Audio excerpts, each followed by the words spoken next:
গণভোট বলে কিছু নাই।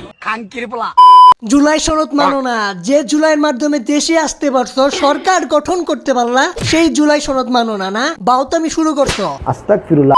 শপথ গ্রহণের সময় বিএনপি তার আসল রূপটা দেখাই দিছে, বাকি মাস তো পইড়াই রইছে। কিছু করার নেই, এটাই বাস্তব।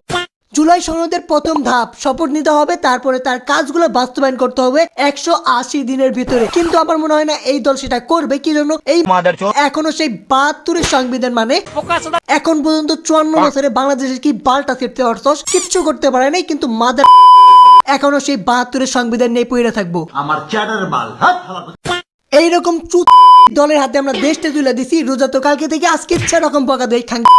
এই মাদার দেশটা তো চালাইতেই পারবো না। দেশটাকে আর যে কোন গাতার মধ্যে নিয়ে ফালাবো সেটা কিছুদিন পরেই বুঝতে পারবা। কিছু না হাদি ভাই বলছে 3 বছর না 2 বছর চালাইতে পারবো ভালোভাবে বিএনপি দেশটারে। তারপরে এখানকি কিভাবে যে মারবো দেশের মানুষ নিজেই বুঝতে পারবা।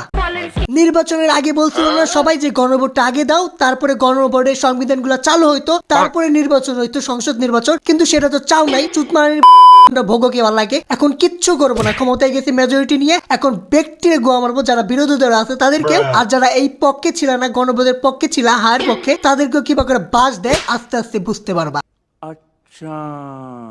আরো যে বলছে না নির্বাচনের আগে যে ফ্যামিলি দিব, কার্ড দিব, ওটা দিব, হাঁটা দিব, সব দিব। কোন দিয়ে? পিছন দিক দিয়ে। কি জন্য? ভোট দিচ্ছে তো মূর্খ দলের, যারা তো দেশের বালটা ফিরতে পারে না এতদিনে। কিন্তু তোমাদের বালটা কিভাবে করে ফিরে নেয় সেটা ভালো মতোই বুঝবা। ভারী মিস্টেক হয়ে গেছে।